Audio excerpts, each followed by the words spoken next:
Hello दोस्तों, स्वागत है आप सभी का एक बार फिर से हमारे YouTube चैनल ज्ञान स्टार प्लस में।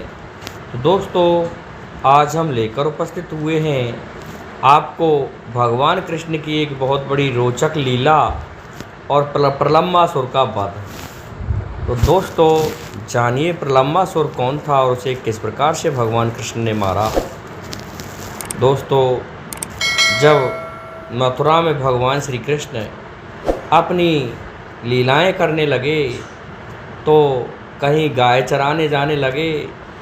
उस समय का मौसम बड़ा अच्छा था, बड़ा शीतल मंद सुगंध हवा बह रही थी और भगवान कृष्ण कभी बलराम ग्वाल वालों के बीच में बांसुरी बजा रहे थे और उस समय कभी मेढक की तरह फुदकी भरते थे, तो कभी अनेकों तरह की आवाज़ निकाला करते थे, तो कभी मधुर बंसी बजाया करते थे। इस प्रकार से भगवान वहाँ पर रोचक लीलाएं कर रहे थे।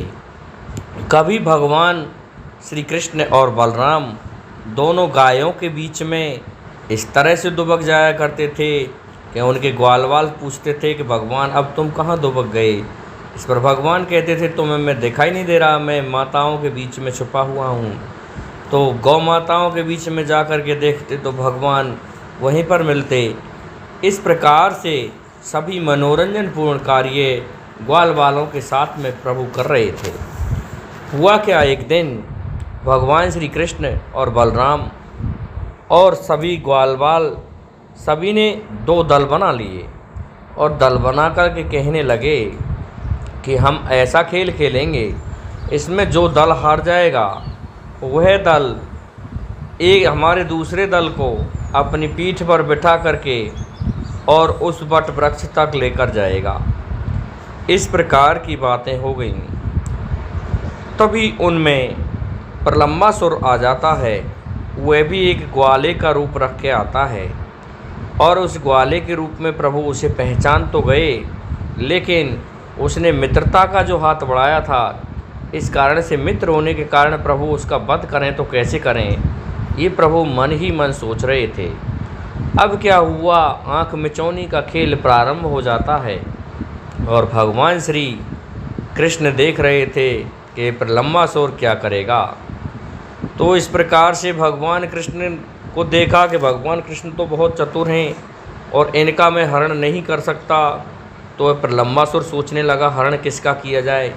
वो वैसे तो भगवान श्री कृष्ण का हरण करने आया था, लेकिन किस तरह से करे। इस प्रकार से वो परेशान था।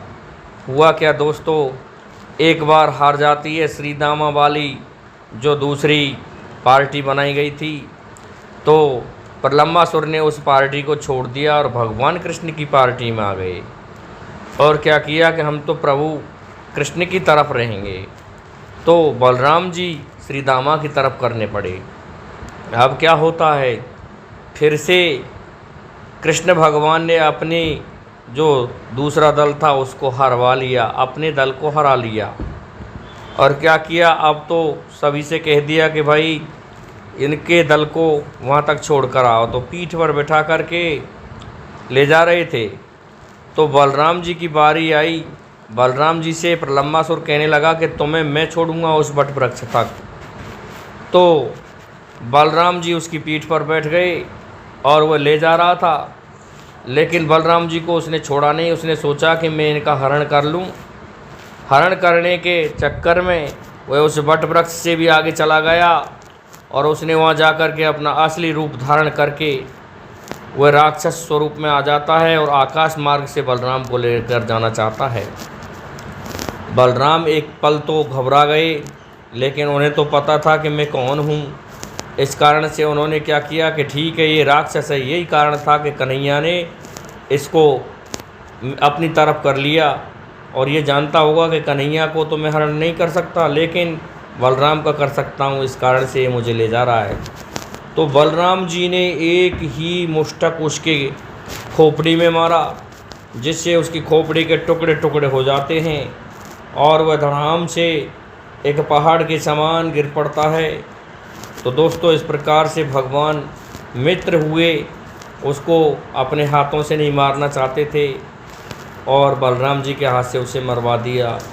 दोस्तों, इस तरह की रोचक लीलाएं प्रभु प्रत्येक दिन करते रहे और प्रभु की लीलाओं का अनुपम आनंद सभी ब्रजवासी उठा रहे थे। तो दोस्तों, मैं समझ रहा हूँ कि आप सभी को हमारी ये वीडियो अच्छी लगी हुई होगी, इसलिए आप हमारे इस वीडियो को लाइक, शेयर और सब्सक्राइब अवश्य करें। साथ ही बेल आइकन को प्रेस कर दें, जिससे कि हमारे वीडियो का नोटिफिकेशन आप तक पहुंचता रहे। जय हिंद, जय भारत।